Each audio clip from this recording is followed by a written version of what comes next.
Want to see footage from the Brio 100 and Brio 300? Well, with no monitors switched on, then we can be seen more on the Brio 300, but do expect a lot of pixelation on both. When we switch on our monitors, then we are much brighter on the 300, but there is still a lot of grain on both, so make sure you use some lighting on yourself. With natural light coming in and with some distance between us and the window, the 300 seems to handle the exposure better. When we are next to the window, then they both struggle, and we look very washed out down the one side of our face where the light is coming in. You can manually configure the exposure on both using OBS. This does help things a little, but at the expense of a much darker final image. Using a pair of ring lights, and the 100 looks better for the colours and the auto exposure, as the 300 has a slightly blue tint to it, but the 300 looks better for the clarity of the image, as the 100 does look quite blurry. We do experience significant noise in the background on both of the cameras. Switching on a backlight, and we didn't have any issues with any weird effects happening with the light reflecting back off the lens and onto us. The additional light does help a little with the pixelation behind us, but not too much. At first look, they both seem pretty good at removing the green screen, until you look back on OBS and all this flickering shouldn't be there. We can play around with the sliders, which looks better in the preview, but when we actually see it, then there's more flickering on our chair. And whilst you still may need to play around with sliders on the 300, it just does a better job.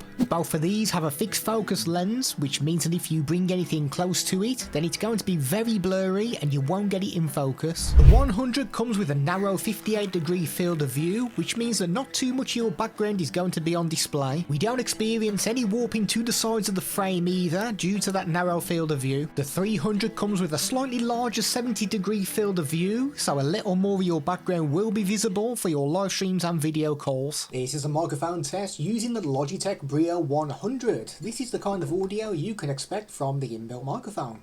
This is a microphone test using the Logitech Brio 300. This is the kind of audio you can expect from the inbuilt microphone.